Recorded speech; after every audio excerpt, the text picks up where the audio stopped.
YouTube channel में स्वागत है। मैं चंदन कुमार उपस्थित हो चुका हूं आज की बेहद इंपॉर्टेंट क्लास लेकर, जो आपको साइंस के भौतिक शास्त्र यानी कहा जाता है फिजिक्स, क्या कहता है फिजिक्स से बहुत ही इंपॉर्टेंट प्रश्न तो लेकर आ गया हूं, जो आपके अध्याय 1 यानी इकाई 1 का होगा प्रकाश का परावर्तन।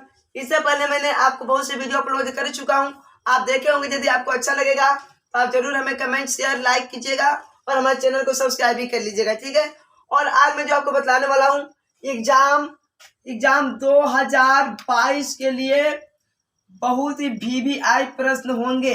इस प्रश्न को बार बार पूछा गया है पहले भी, और इस बार भी पूछे जाने की सबसे अधिक चांस रहेंगे। इसलिए मैं आपके लिए बहुत ही इंपॉर्टेंट प्रश्न लेकर आया हूँ और सिलेबस के अनुसार आपको मैं प्रत्येक वीडियो दे रहा हूँ, ताकि आप कहीं छूटे नहीं आपका प्रश्न उत्तर और आप अच्छे से लिख पाए। और आप इतना ध्यान जरूर दीजिएगा कि अपने सामने नोटबुक रखे वीडियो देखते समय। नोटबुक यदि अपने सामने रखते हैं आप, तो आप इसको नोट करते चलेंगे, ताकि आपको सिलेबस छूटेंगे नहीं। और आप यदि 2023 में भी एग्जाम देने वाले हैं तो आप इसको अच्छे तरह से लिख लेंगे, ठीक है ना। तो उम्मीद करता हूँ कि आप लोग हमारी बातों को समझे और उस हिसाब से तैयारी करें। कहा था एक अच्छा श्रोता बनने से पहले एक अच्छा दर्शक भी बनना पड़ता है जीवन में, यानी दर्शक ऐसा यानी सुनने वाला भी बनना पड़ता है एक अच्छा।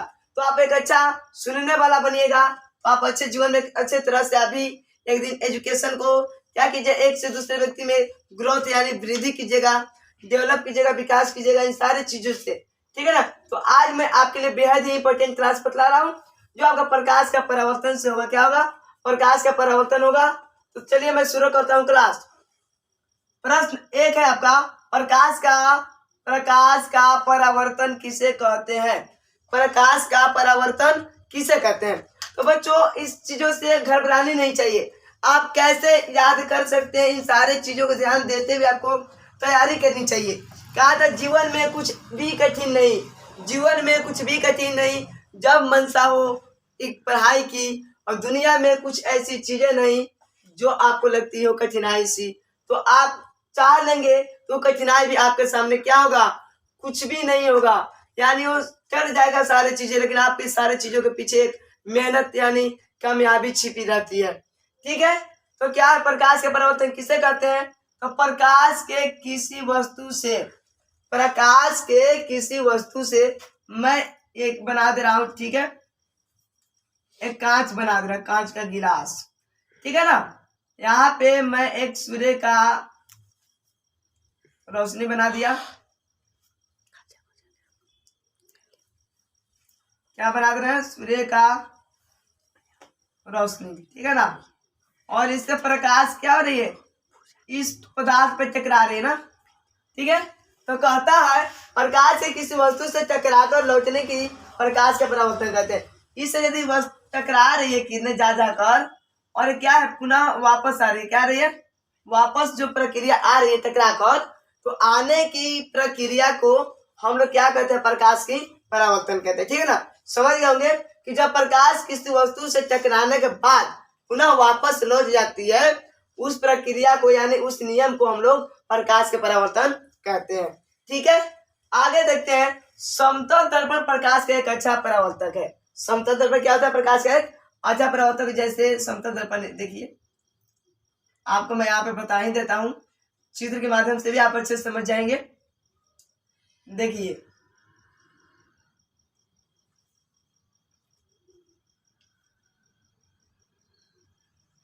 अब प्रकाश इधर से जाती है, क्या प्रकाश इधर से जाती है और इस समतल दर्पण से क्या होती है? टकराती है, और टकरा कर क्या है उसे फिर पुनः वापस भी आती है, जिससे हम लोग वस्तु को साफ साफ देख पाते हैं, ना होती है देख पाते हैं। यानी प्रकाश के किसी वस्तु से टकराकर लौटने की प्रकाश का परावर्तन कहते हैं। आप समझ गए होंगे, समतल दर्पण प्रकाश का एक अच्छा परावर्तक होता है, ठीक है। आगे चलिए, आगे है प्रश्न का, किरण आरेख किसे कहते हैं? किरण आरेख किसे कहते हैं? तो किरण आरेख किसे कहते हैं? तो प्रकाश के परावर्तन के किरण आरेख किसे कहते हैं? तो प्रकाश की किरणों का पथ दर्शाने वाले चित्र को किरण आरेख कहते हैं। प्रकाश की किरणों का पथ यानी रास्ता, पथ यानी रास्ता को दर्शाने वाले चित्र को हम लोग क्या कहते हैं? उसको हम लोग किरण आरेख कहते हैं, ठीक है ना। क्या कहते हैं? किरण आरेख कहते हैं। अगला प्रश्न देखिए है, प्रकाश के परावर्तन के नियम किसे कहते हैं? प्रकाश के परावर्तन के नियम किसे कहते हैं? जैसे पूछता है प्रश्न, यानी प्रकाश परावर्तन के नियम किसे कहते हैं? VBI प्रश्न है, आप जरूर ध्यान दीजिएगा इस पे। तो इसका उत्तर होगा प्रकाश की किरण किसी सतह पर पड़कर जिन नियमों का पालन करते हुए उस सतह से परावर्तित होती है, उन नियमों को प्रकाश का परावर्तन कहते हैं, यानी परावर्तन के नियम कहते हैं। ठीक है ना, क्या कहते हैं? परावर्तन की नियम कहते हैं। कोई पूछता है परावर्तन के नियम कितने हैं, तो परावर्तन के 2 नियम है। ठीक है ना, आगे चलते हैं। आगे प्रश्न आपका, कि आपतित किरण किसे कहते हैं? आपतित किरण किसे कहते हैं?